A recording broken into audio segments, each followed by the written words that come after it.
오늘은 이제 야고보서의 말씀을 통하여서 기도를 통해 내 뜻을 넘어서 하나님의 뜻으로 라고 하는 제목으로 말씀 나누도록 하겠습니다. 우리는 인생 살면서 여러 가지 상황을 경험할 수밖에 없습니다. 기쁠 때도 있고 이유 없는 고난을 당할 때도 있습니다. 때로는 병으로 몸이 약해지고 또 어떤 때는 감사와 찬양이 절로 나올 때도 있습니다. 시키지 않아도 감사가 나오고 찬양이 나올 때가 있어요. 그런데 이런 인생의 순간들 속에서 공통적으로 경험하는 것이 있습니다. 우리가 필연적으로 경험하는 딱 한 가지 감정이 있다면 그것은 바로 고립감입니다. 우리가 힘들 때나 슬플 때나 즐거울 때나 결국 이 고립감으로부터 우리 인간은 자유로울 수가 없어요. 즐거울 때는 내가 잘했지 하면서 하나님을 잊고 스스로 만족에 빠지기 쉽습니다.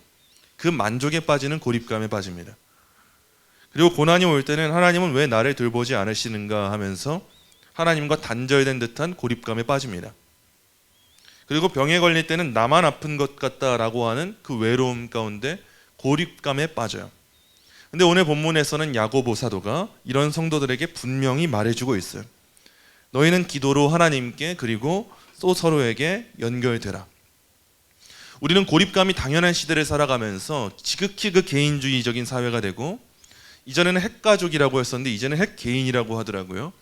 핵개인이 주체가 되는 그 사회를 살고 있으면서 모든 연결의 필요성을 상실하고 나만 잘하면 되고 나만 느끼면 되고 나만 행복하면 되고 나만 건강하면 되는 시대를 살아가고 있습니다. 그런데 인간은 이런 사회를 살아가다 보면은 필수적으로 필연적으로 온전한 그 감정이 충족되지 못하는 상황을 마주할 수밖에 없어요. 앞서서 말씀드린 것처럼 즐거울 때도 내가 잘했지라고 하는 그릇된 그 고립감, 그리고 아플 때도 왜 나만 아픈 거야? 그릇된 그 고립감, 고난이 오면 하나님은 왜 나를 안 돌보시는 거야? 그릇된 고립감에 빠질 수밖에 없어요. 오늘 본문은 이 기도라고 하는 것을 통해서 우리가 이 왜곡된 고립감으로부터 벗어나서 어떻게 하나님에게 연결될 수 있고, 어떻게 서로가 연결될 수가 있고, 어떻게 나의 삶 가운데 하나님의 일하심이 나타날 수가 있는가, 바로 이 사실을 보여줄 거예요. 그래서 오늘은 이 기도를 통해서 회복될 수 있는 세 가지 원리를 함께 살펴보면서 함께 기도의 능력을 회복하는 은혜의 시간이 되기를 소망합니다. 먼저 첫째입니다. 여러분, 기도는 삶의 모든 순간에 하나님과 연결합니다. 삶에 있는 그 어떤 일부분의 순간만이 아니라 모든 순간에 하나님과 연결하도록 하는 것이 기도의 첫 번째 원리예요. 먼저 오늘 본문 13절 우리 함께 한 목소리로 읽겠습니다. 너희 중에 고난당하는 자가 있느냐? 그는 기도할 것이요. 즐거워하는 자가 있느냐? 그는 찬송할지니라. 아멘. 야고보가 오늘 본문에서 두 가지 상황을 예로 들고 있어요. 자, 고난당하는 자가 있느냐 먼저 묻고, 너희 중에서 즐거워하는 자가 있느냐 두 번째로 묻습니다. 그리고 이 고난과 즐거움 가운데 뒤따라야 하는 사명이 있는데 그게 뭐냐면 기도와 찬송이에요. 너무 간단한 문장들이에요. 여러분, 고난과 즐거움은 우리가 보기에 한 묶음으로 묶을 수 없는 범주에 있습니다. 고난은 고난이고 즐거움은 즐거움이고 극단과 극단이에요. 그런데 오늘 본문에서 고난당하는 자가 있느냐 이거 해라, 즐거운 자가 있느냐 이거 해라 라고 말하는 것은 사실상 무슨 뜻이냐면 그 극단과 극단을 모두 아우르는 사실상 모든 일을 말하고 있는 거예요. 모든 순간 가운데 너희는 기도해라, 모든 순간 가운데 너희는 찬송해라 라고 본문이 말하는 거예요. 이 말이 무슨 뜻이냐면 우리가 어떤 삶의 순간에 처하는 가운데 그건 사실상 중요하지 않다는 겁니다. 우리는 고난의 상황이 찾아오면 그 상황만 중요해요. 그리고 찬송의 상황이 찾아오면 그 상황만 중요해요. 그런데 이 야고보 사도의 가르침은 사실상 고난의 상황이든 너희가 즐거움의 상황이든 그것은 중요하지 않아.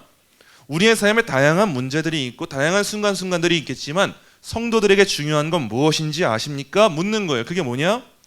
우리의 삶 속에 그 모든 순간순간 가운데 임하는 하나님의 섭리 그 자체를 인정하라는 거예요. 고난의 때에만 하나님을 인정하는 사람들이 있고요, 즐거움의 때에만 하나님을 인정하는 사람들이 있습니다. 내가 원하는 상황만 간구하면서 그 상황이 나에게 찾아올 때만 하나님이 일하고 계십니다 고백하는 사람들이 있어요. 그런데 오늘 본문에서는 그런 상황의 문제를 뛰어넘어서 맞아요, 하나님 모든 순간순간 가운데 섭리하시는 분이 당신이시군요. 하나님께서 나의 인생을 지금도 주관하고 계신다면 고난의 상황이면 기도하겠습니다. 저에게 즐거움이 상황이 온다면 찬송하겠습니다. 그렇게 믿음으로 고백하라고 말하고 있는 거예요. 여러분, 하나님은 우리의 인생을 늘 오르막길로 인도하시지 않습니다. 그리고 늘 내리막길로도 인도하시지 않습니다. 때에 따라서 오르막길로 가게 하실 때가 있어요. 그리고 때에 따라서 내리막길로 가게 하실 때가 있어요. 그리고 이와 같은 인도하심을 따라서 결국 하나님이 일하시는 게 뭐냐? 우리한테 상황이 어떤 상황이든 간에 하나님을 예배하고 찬송하는 법을 배우게 하시는 거예요. 우리가 앞서 찬양했던 것처럼 부르신 곳에서 우리가 예배한다고 우리가 찬양할 때는 정말 뜨겁게 고백을 많이 하는데 내 인생에 대입을 하면 그게 잘 안 됩니다. 내가 걸어갈 때 길이 되고 내가 살아갈 때 삶이 되는 그곳에서 예배하겠다 말하는데 내가 걸어가는 그 길이 마음에 안 들어요. 내가 살아가는 그 삶이 마음에 안 들어요. 그런데도 우리는 아무렇지도 않게 예배하겠습니다 말하잖아요. 근데 오늘 본문은 정확하게 말하는 거예요. 내가 걸어가고 있는 그 길이 마음에 안 드는 길일 수 있어요. 근데 그래도 기도하래요. 내가 살아가고 있는 삶이 마음에 안 들 수 있어요. 근데 그래도 찬송하라는 거예요. 왜냐? 그 자리, 그 부르심의 자리가 누가 보내신 자리냐면 하나님이 보내신 자리이기 때문에 기도하고 찬송하라는 거예요. 하나님은 우리한테 바로 그걸 배우게 하십니다. 그래서 고난을 주실 때 고난을 통해서 뭘 허락하시냐? 기도하지 않으면 안 되는 상황을 주세요. 그때가 안 오면 우리가 기도를 안 하고 버티는데 꼭 고난을 주시면서 우리한테 교훈을 주시는 거예요. 너 지금 기도해야 될 때야. 그러고 있을 때가 아니야. 그리고 우리에게 때때로 번영의 때를 주세요. 왜요? 우리에게 사라진 찬양을 회복하게 하시려고 번영의 때를 주세요. 찬양하지 않으면 나 못 버티겠어. 우리한테 복음을 주세요. 우리한테 예수 그리스도를 주세요. 왜 주신 거겠어요? 그 예수 그리스도를 전하지 않으면 못 버티게끔 하려고 주신 거죠. 그게 우리의 증인된 삶인 거죠. 하나님께서 우리의 무릎을 꿇게 하실 때 우리에게 바라시는 기도가 있을 거 아니겠습니까? 그 기도가 단순히 우리가 늘 행하는 기도처럼 하나님 저 고난 좀 벗어나게 해주세요. 이 정도 수준의 기도일까요? 여러분 그렇지 않습니다. 우리한테 단순하게 왜 저한테 고난 주세요? 왜 저만 이 고난 겪어야 돼요? 이것 좀 벗어나게 해주시면 안 돼요 하나님? 이거 하라고 우리한테 시간 주신 게 아닌 것 같아요. 어린아이의 수준에 있을 때는 단순히 그 기도라도 하나님 기뻐 받으실 거예요. 근데 우리가 이미 컸어요. 이미 크고 장성했는데 여전히 어린아이들이 말하는 것처럼 하나님 저 지금 깎아주세요. 이게 말이 되는 거겠어요? 하나님 저 지금 가만히 있고 싶으니까 가만히 좀 내버려 두시면 안 돼요? 이게 말이 되겠어요? 아니요, 그건 말이 안 되는 겁니다. 하나님 우리한테 그 정도 수준에 머물러 있으라고 우리한테 시간 주신 게 아니고 이제는 우리한테 왜 고난을 주시는가? 이해하지 못할 상황이고 받아들이기 싫은 상황이었어도 그럼에도 예배할 수 있는 순종의 기회를 주시는 거예요. 그럼에도 기도할 수 있는 기회를 주시는 거예요. 그래서 하나님은 우리의 입술이 고난을 신실하게 극복하게 해주세요 간구할 때 기뻐하십니다. 그냥 이 상황 지나가게 해주세요 이 정도 수준이 아니라 하나님 저한테 이 상황을 이겨낼 수 있는 힘을 주세요. 저 이전에는 못 이겨내는 사람이었어요. 감당할 수 없는 사람이었어요. 그런데 이제는 고난이 와도 당연하게 그냥 고난 피해가게 해주세요 정도가 아니라 하나님 제가 한번 이 고난 이겨내게 해주세요. 이겨낼 힘을 주세요라고 간구하는 그 간구를 바라시는 거예요. 여러분 그렇다면 기도가 우리에게 주는 역할이 무엇인가 생각해 보세요. 기도를 통해서 내가 얻게 되는 것이 무엇이고 기도를 통해서 나에게 이루어지는 것이 무엇인가? 여러분 기도를 통해서 우리에게 이루어지는 것이 무엇이냐? 철저하게 무너진 것만 같은 나의 삶이 다시 하나님에게 연결되게 하는 거예요. 여러분 그게 기도입니다. 이전에는 기도하지 않았던 사람이에요. 이전에는 상황을 보면서 철저하게 무너졌어요. 근데 우리의 입술이 그 상황 가운데 하나님을 찾잖아요. 그때 무엇이 이루어지냐? 무너진 것처럼 보이고 흐트러진 것처럼 보이는 나의 삶이 중요하지 않아요. 인간 사회에서는 흐트러진 것처럼 보이는 삶이라 할지라도 그 삶이 하나님 안에서 정렬이 된 삶이라면 기꺼이 하나님께 가지고 나아가는 거예요. 어제 뮤지컬을 보고 오신 분들은 아마 잘 이해가 되실 것 같아요. 어제 뮤지컬 장면 중에서 제가 끝나고 나오면서 한결이한테 물었어요. 너 어떤 장면이 제일 기억에 나니? 하니까 한결이가 폴리갑의 순교 장면이 기억이 난다고 하더라고요. 폴리갑의 순교는 너무 유명한 순교의 장면이에요. 이 산채로 불에서 화형이 되면서 그럼에도 예수님을 부인하지 않겠다고 말했던 게 폴리갑이거든요. 폴리갑이 남긴 가장 유명한 말이 뭔가 하니까 우리 주님께서는 저의 인생 86년 동안 단 한 번도 저를 부인하신 적이 없는데 제가 어떻게 주님을 부인하겠습니까? 폴리갑이 이 말을 남기고 죽어요. 그 전승에 따르면 폴리갑이 산채로 불에 타는데 마치 황금과 같이 빛났다고 해요. 어제 뮤지컬 장면에서 그 모습이 어느 정도 비춰지더라고요. 여러분, 우리가 세상에서 볼 때는 폴리갑과 같은 모습일지 몰라요. 아니, 조금 타협하고 넘어가면 되는데 왜 저렇게 무너진 삶을 살아야 돼? 왜 저렇게 고난당하는 삶을 살아야 돼? 저게 신앙의 전부는 아니잖아. 아마 그런 삶처럼 우리의 삶이 보일지 몰라요. 근데 그게 뭐가 중요하겠어요? 하나님 보시기에 그 모습이 아름다운 모습이고 그 모습이 정렬된 모습이라면 우리가 간절히 소망해야 될 모습은 그 모습 아니겠어요? 우리가 회복해야 될 모습은 그 모습 아니겠어요? 기도를 통해서 우리가 바로 이 모습을 회복하게 되는 거예요. 무너진 것처럼 보이는 내 모습이 무너진 모습이 아니었구나. 지금 내 삶이 정말 정렬되지 않은 것처럼 보이는데 이 삶을 통해서 내가 하나님의 일하심을 고백할 수 있고 기도할 수 있다면 이거보다 귀한 삶이 없는 거구나. 우리가 기도할 때 나의 삶을 바로 하나님의 시각으로 그렇게 이해하게 되는 거예요. 그래서 우리는 우리의 일상 가운데 우리 일상의 리듬 속에서 뭘 회복해야 되냐?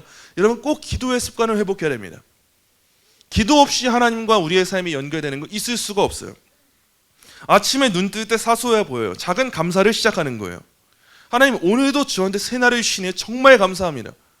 그냥 지긋지긋한 일상이 아니라 오늘 그렇게 지긋지긋하게 침대에서 나오기 싫어서 아유, 오늘도 시작됐네. 여러분, 이렇게 생각했던 하루가 시작되지 않았다고 생각해 보세요. 그거보다 아찔한 게 어디 있겠어요? 우리 아무렇지도 않게 전 내일 천국 가도 감사하죠 말하는데 지금 예수님 오셔서 너 지금 가자라고 하면 우리 많이 당황할 거예요. 저 지금 조금 해야 될 것도 남았는데 왜 벌써 저를 부르세요? 저 지금 다 해결되지 않았는데요. 아마 우리에게 이런 신앙이 있을 거예요. 하나님, 저 지금 회개하지 않았고요. 여전히 죄의 문제를 청산하지 않았는데 지금 저를 부르신다면 제가 지금 좀 당황스러울 것 같아요. 우리 이러지 않겠어요? 근데 그런 우리한테 아침에 반복되는 일상 가운데 눈뜰 시간을 주세요. 그런 우리한테 아침에 눈을 떠서 기도할 수 있는 시간을 주시는 거예요. 그 시간의 의미가 뭐겠어요? 우리한테 돌이킴의 기회를 주시는 거 아닙니까? 회개할 수 있는 기회를 주시는 거 아닙니까? 순종할 수 있는 기회를 주시는 거 아닙니까? 그렇다면 우리한테 우리의 매일매일의 삶 가운데 감사하지 않은 이유가 어디 있겠어요? 그래서 우리의 삶 가운데 일상 가운데 바로 이걸 회복해야 돼요. 하나님, 지금 이 순간도 감사합니다. 하나님, 지금도 기도할 수 있음이 감사합니다. 어려운 문제가 생겨도 감사해요. 제가 지금 무릎 꿇을 수 있게 됐네요. 하나님, 감사합니다. 우리의 순간순간에 기도할 때, 기도를 연결할 때 우리의 기도가 절망에 머물지 않고 소망을 향하게 되고 기쁨으로, 감사함으로 나아갈 수 있게 되는 거예요. 여러분, 꼭 기도를 통해서 우리의 삶이 하나님께 연결되는 이 원리를 바로 오늘 당장부터 적용하신 여러분 되시기 소망합니다. 둘째입니다. 여러분, 기도는 연약한 지체를 서로의 마음에 연결하도록 해요. 본문 14절부터 16절입니다. 14절부터 16절 말씀 우리 함께 한 목소리로 읽겠습니다. 너희 중에 병든 자가 있느냐? 그는 교회의 장로들을 청할 것이요.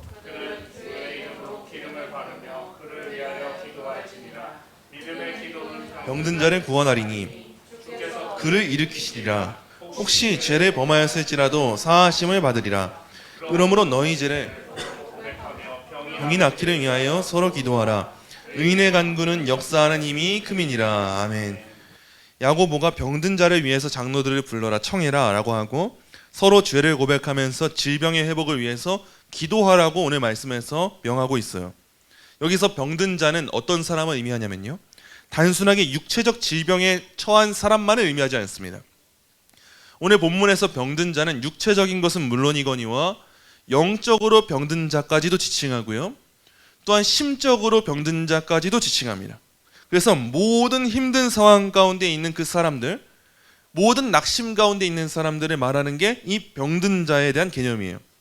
삶의 무게에 짓눌려서 육체적으로나 심적으로나 영적으로나 어떤 힘도 얻지 못하는 그 사람들을 포함하는 거예요. 여러분, 우리 가운데 이런 무력감을 겪고 있는 사람들 얼마나 많습니까? 심지어 그게 우리 자신이기도 하죠. 때로는 우리 육체가 아파요. 때로는 우리의 마음이 아파요. 때로는 우리의 영혼이 아파요. 우리의 영혼이 아플 때도 상당히 많죠. 예배에 나와도 예배 기쁨이 없어요. 기도할 수 있는 시간이 와도 기도가 사라져요. 찬양할 수 있는 시간이 많아도 찬양이 사라져요. 여러분, 이것 또한 병든 거예요. 지금 그 병듦을 회복시켜야 되는데 그 회복의 계기 가운데 무엇이 사용되냐 하니까 공동체의 기도가 사용된대요. 단순히 나 혼자 잘하는 것을 넘어서서 나는 그냥 혼자 있고 싶은데 이게 전부가 아니라 공동체의 기도가 필요하다는 거예요. 여러분 꼭 기억하세요. 육적으로나 영적으로나 심적으로 병이 든 건요, 단순한 개인의 문제가 아니라 공동체 전체가 함께 짊어져야 될 문제라고 오늘 본문이 기록하고 있어요. 이게 성경의 말씀이라면 우리가 생각하기에 아니 내가 이것까지도 공동체에서 같이 기도해야 돼? 이런 마음을 어떻게 하겠습니까? 내버려야 되는 거예요. 나는 이제 공동체에 엮이고 싶지 않은데 그 마음이 들 수 있는 상황이 올 수 있어요. 근데 그게 성경적으로 좋은 마음은 아니라는 거예요. 여러분 이런 말씀을 우리가 보게 될 때 빠지는 오류가 있어요.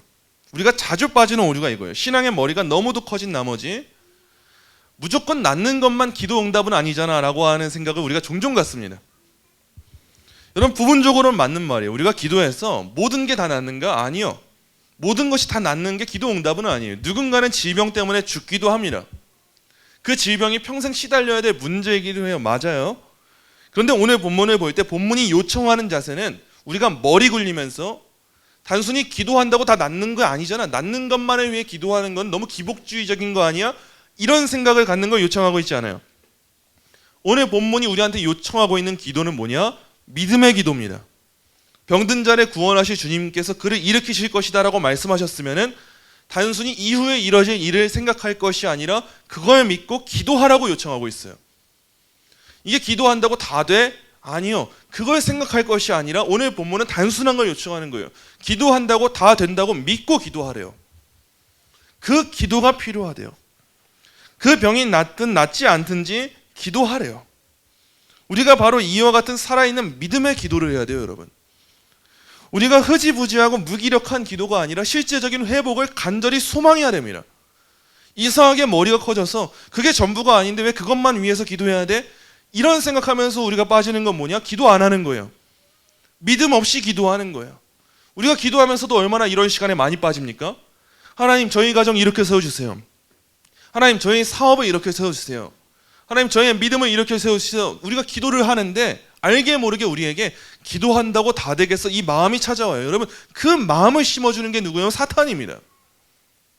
성경에서 우리에게 기도하라고 권면할 때는 적어도 이렇게 흐지부지한 신앙으로 기도하라고 권면하는 게 아님을 꼭 기억하셔야 돼요. 성경은 정확하게 주께서 일으키실 것을 믿고 기도하라고 권면합니다. 일으켜주시지 않을 수도 있지. 그때 내가 실망하지 않으려면 적절한 믿음으로 기도해야 돼. 이게 아니라 단순해요. 그 믿음을 갖고 기도하라는 거예요. 여러분 의인의 간구는 역사하는 힘이 크다고 기록되어 있어요. 우리 공동체가 죄를 고백하고 사랑으로 서로 세워갈 때 그렇게 서로 마음이 이어져 갈 때 하나님은요 크신 일을 이루십니다. 우리가 보기엔 이게 무슨 큰 일이야? 아니요. 크신 일을 이루세요. 우리가 보기엔 오늘 모여서 무슨 기도를 하겠어? 아니요. 그 일을 통해서 나라를 바꾸실 수 있는 분이 하나님이세요. 근데 이 시대의 가장 큰 문제가 뭐냐? 우리가 믿음 없이 기도를 해요. 기도를 한다고 기도를 하는데 하나님이 하실 일을 기대하지 않아요. 우리가 저 열방을 위해 기도하는데 아니 우리가 기도는 할지라도 열방이 뭐 얼마나 달라지겠어? 이런 마음으로 기도한다면 여러분 역사는 이루어지지 않습니다. 하나님은 역사하실 수 있는 분임에도 불구하고 우리가 믿음을 잃고 기도한다면 회복될 수 없는 거예요. 아픈 지체가 있을 때 우리 적극적으로 기도해야 합니다. 그리고 우리가 기도할 때 하나님은 그를 이렇게 세우시고 낫게 하실 것을 믿는 믿음으로 기도한다면 그 작은 병이든 큰 병이든 하나님은 그 기도를 통해서 역사하는 분이심을 꼭 믿으셔야 돼요. 우리에게 바로 이 믿음이 회복돼야 돼요. 21세기가 되면서 많은 합리주의적인 신앙이 회복되면서 이건 안 좋은 회복이죠. 계몽주의와 합리주의와 우리 이성주의적인 신앙이 우리 신앙에 도입이 돼요. 우리가 자유주의 신학을 배우는 것처럼 성경을 성경대로 믿지 않고 이게 과학적이야? 이게 신앙이야? 오해를 하고 그 안에서 퀘스천을 던집니다. 그럼 이제 시대가 좋아지고 더 발전된 기독교 신앙이 되었는가 돌아보니까 그러지 않은 것 같아요. 어찌 보면 너무 단순할지 몰라도 과거에는 죽기 살기로 매달리고 기도했던 사람들이 있었어요. 너무 무식하게 믿어서 순교를 경험했던 사람들도 있었어요. 우리가 그 순교자들에 비할 때 신학적으로 많은 걸 알고 있을지 모릅니다. 그런데 우리가 그 많은 걸 알고 있다 해도 우리가 그 순교자의 자리에 가지 못한다면 그 신앙의 지식이 무슨 의미가 있겠어요?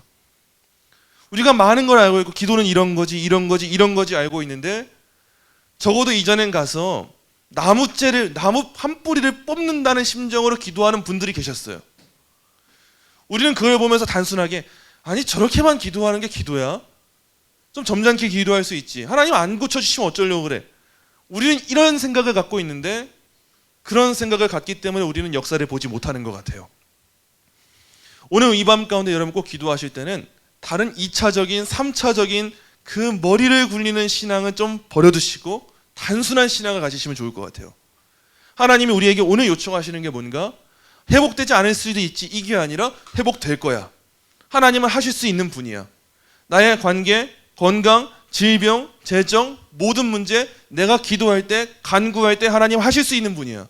하나님 제가 하나님 나라를 위해 쓰임받고 싶어요. 제가 교회 세우는 일을 하고 싶어요. 저희 가정을 통해서 하나님 영광 받아주세요. 한국교회 살려주세요. 기도할 때 머릿속에서 안 될 수도 있지. 아니요. 그런 생각 버리시고 하나님이시라면 할 수 있지. 믿음으로 기도할 때 그 의인의 간구를 들으신다고 말씀하시는 거예요. 여러분 꼭 이 기도의 능력을 오늘 밤에 회복하시고 맛보게 되는 여러분 되시기 소망합니다. 마지막 셋째예요. 이런 기도는요 하나님의 능력과 현실을 연결합니다. 본문 17절 18절 말씀 우리 한 목소리로 읽겠습니다. 엘리야는 우리와 성정이 같은 사람이로되 그가 비가 오지 않기를